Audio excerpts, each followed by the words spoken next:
Hola, ducklings! Welcome to Tashi's Treats. I'm Tubed in Tashi, and today we are going to be making a chicken cordon bleu pie, twice baked potatoes, and bacon wrapped asparagus for our dinner. Let's get started. As you can see, I'm using pre-made pie crust. This is not shameful.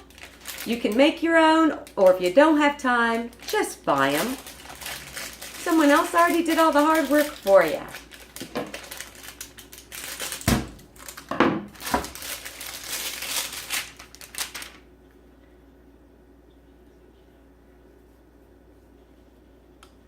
I'm going to roll out this bottom crust and stick it in here.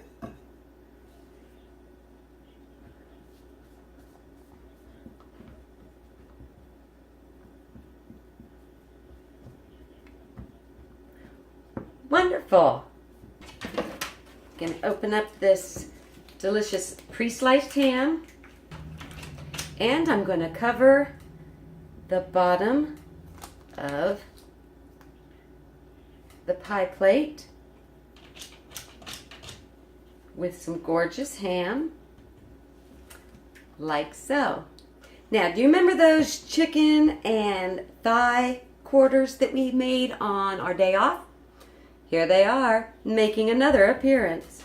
I'm going to remove the meat from these bones, and we're going to put down a layer of cheese and then apply the chicken to the ham cheese pie. I got out my little heart-shaped cookie cutter, and I made a little design on the top of my pie with some hearts. I'm going to start sealing it together. And then I'm going to put an egg wash on. And that's just an egg that's been beaten up and applied with a pastry brush. When it's ready to go in the oven, I'll check back in with you. Okay, it has its egg wash in, and we're getting ready to put it in our oven. We're going to pop it in at 425, along with our bacon, our twice baked potatoes, and our bacon wrapped asparagus.